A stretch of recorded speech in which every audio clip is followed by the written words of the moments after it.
Hello and welcome to another episode of Meanwhile Back on the Farm, part 2 I guess. My first one didn't kind of shut off on me.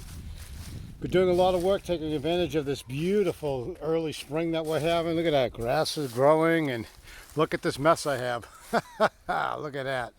I got to side that chicken coop over there, side this horse lean-to, and what we're going to do is, the plan now is, it changes daily, is I'm going to have a forester hopefully come in here and just take 2 swipes right along over there along the water all the way over to where the bridge is. 2 swipes so it's nice and clear so I can get in there. I'm going to put a fence up, and then I'm going to put another fence up over here from here down to the water, and one over by where the bridge is to the water. We're going to leave all this mess for the goats. Let them, they will be in 7 heaven. Look at these pickets are already starting to grow. They're starting to bud. So I'm going to hurry up and try to get this done. I know I do have to get a chainsaw and get some of these big logs out because the forestry grinder that the guy uses, it grinds everything up. Those will be way too big. So I'm going to move those out of the way and let the goats eat everything else that they can. And that's the plan. What we're doing here is we're going to level this off a little bit. We're going to put some, store about 200 bales of hay here. Store some in the trailer. This is going to get pushed over. We're not going to take any more fill this year. We're going to put the camper here. Save room out there. Here's my big pile of wood that I had the other day. This is going to be campfire wood for our camper. So I purposely put it here so when we decide to go camping, we can just load the underneath carriage of the camper with this wood. It's all pine. We can't burn it inside the house. Put up 2 new posts. I am going to put a chain across to secure our trailers. People like to steal trailers out in the country. Although we've got so many cameras here, we would probably end up nabbing them anyway. But what we're going to do now is we're going to where this post is. We're going to go all the way down to right about even where the mailbox is. This old fence is, I say old, it's only 3 years old, it's coming down. I'm going to put a 3-rail, split rail fence all the way across. I'm going to stain it all 3 or 4 coats of bright white before I put it up. And it's going to be all the way over there. It's going to expand the pasture by about, I don't know, 10, 11 feet. And the reason why I'm doing that is it's going to give the horses more access to come in and out of the lean-to. And like I said, I'm going to be putting siding on that lean-to, make it look nice and pretty. Hi. Hey, Uncle Harry. How you doing, buddy? Hey, Uncle Harry. How you doing? Hey, how you doing, Uncle Harry? You going to say good morning? Hey, you going to say good morning? They're not going to like it. We're looking to lease some land in the area for the summer so we can put the horses there. And we're going to dig this all up, put some tile underneath there, topsoil, plant some good hay. And this way it's going to stop the mud. It'll get them out of the mud. And that's our plan. But we're still looking. So if anybody in the Watson Township, Hopkins, Michigan area has some land, we're not looking to board. We'll actually come every day and feed and tend to the horses twice a day. And depending on the person, if they need help with their animals, we could do it while we're there. But anyway, we're going to come all the way out here with the fence. And we're going to go all the way over here. This one's coming down. I will put, it will be about as high as this one is right now. I am going to put some netting on the other sides like we have now, chicken wire, to keep the chickens from coming over. We'll put 2 strands of electric wire on the top. Don't try to keep outsiders out of there, coyotes, people, what have you. There was a question about, is the fence too close to the road? However, if you drive around this township in this county, there's fences that you could actually put your hand outside the window of the vehicle and actually touch the fence. So it won't be the case here. And if you look where that fence is, there are actually 1, 2, 3, 4 trees and a mailbox that are well over to the left of it towards the road. So we'll be okay with that. And that's about it. The roadside stand's doing good. People are getting used to it.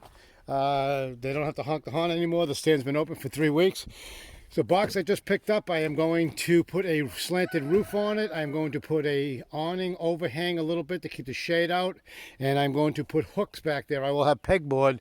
And I'm going to be putting cellophane packages of medicinal herbs at the end of the summer, or beginning of the middle of the summer, to sell here and hopefully at a at a farm market this year. But the eggs seem to be doing very well. And if you look on the first video that I submitted, it starts off with the eggs. I've got a chicken egg in there that almost ties the record for the largest duck egg we ever had. I can't, in the life of me, figure out how that chicken laid that egg that was so big. The front yard's a mess. I am going to be doing some serious raking tomorrow. I'm going to pick up a new rake. Mine broke. I'm going to rake all this stuff all out. That hay will be gone there by the end of next week. No more hay. No more winter storage in the front anymore. It was a mess. It was an eyesore. Yes, was it convenient? Absolutely, but I just didn't like it. I'm going to get some landscape stones and make a little retaining wall over here. And like I said, that fence is going to come all the way to about here. And my refrigerator cooler with my grain in it I love it. I'm going to make another one. Absolutely love it. Hi, Valentine. As you can see, it's full of grain. It's doing good. I love it. I'm going to throw a coat of stain on it. But I'm going to rake all of this tomorrow. Rake it all up and get all this stuff out of here. We'll leave the hitching post there. This has to come down because we have to move the propane tank, and in order for them to get in there, it's going to be down, but that's okay. It was a good practice. It served the purpose for the winter. It really did. But I'm going to put a new one up there, same size. We're going to store about 350 bales of hay, not straw, hay, in there for the winter. Over here, we are putting a deck. All the way across in the corner of the house, all the way to the left of this shabby old one that we have right now. That'll be nice. It's going to be called a floating deck, which basically means it will not be attached to the house. It will not be attached to the ground, but it'll be very secure. I mean, you could put a Ringling Brothers Circus elephants on it. It isn't going nowhere. And the reason you do that is as long as it's under 200 square feet, you do not need building permits because it's considered a portable structure. Those little stairs right there are not. Those are nailed and secured into the ground, into the house. You need a permit to get those, but the ones I'm making is going to be considered a floating one, so I do not have to get any type of permit. And the good news is the taxes don't go up. And it'll look nice. You'll never know. By looking at it, you'll never know that it's a floating deck. I will, and I will when the building inspector comes over and looks at it and realizes, yep, it's the code. That's the advantages. I used to be on the zoning board of appeals in another county 20-something years ago, and I know all the ins and the outs and of the law. I know one municipality, somebody had asked me, based on my past experience of being on the zoning board of appeals, they had an ordinance in the village that they could not have one of those exterior wood-burning stoves that you put away from your house and you run the pipes in the ground and you feed it like once a day and it heats your whole house up.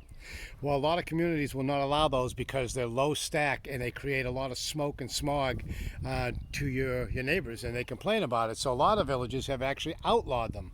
But there's a way around it. And the way around it is you actually build a shed around it. A little shed structure with a little roof. Make it small enough so you don't need a building permit. And this way it's no longer considered an exterior stove. It's considered a stove that's inside of a structure, and that's the way around it. There's always a way around it. People like to say, oh, loopholes aren't good to take advantage of. I'm not calling it a loophole. I'm calling it that the policymakers didn't do their job when they did it. And if they do change it after you do that, well, your grandfather claused in. These two trees, this one right here and that one there, are coming down hopefully this spring. Consumers Energy is going to chop them down for us, stack them up in nice 3-foot chunks of logs for us. They'll shred all the branches and limbs, and we'll just spread that out on the ground. Hi, Uncle Henry. How you doing? Hey, Uncle Henry. Uncle Henry, how you doing? Hey, Uncle Henry. Found a couple of old pumpkins when I was moving some of the trailer this morning, so didn't stop the chickens from eating it. How you doing, Uncle Henry? Cock-a-doodle-doo! Cock-a-doodle-doo! Some of them remember the old ones because that's how I used to feed them. Before I would feed them, I would do that, and they would all come running to me. But anyway, that's it, folks. Not going to bore you anymore, but like I said, this is going to be all raked and nice and pretty tomorrow. It's going to look good. And that's about it. And we'll give you one quick look at these eggs again. Check that out. Check out the size of that egg. I mean, I'm just amazed. It's almost, pretty close to our record-breaking duck egg. Here's one of our duck eggs. That's an average duck egg. That's it, folks. Have a good day. Take care. Be kind.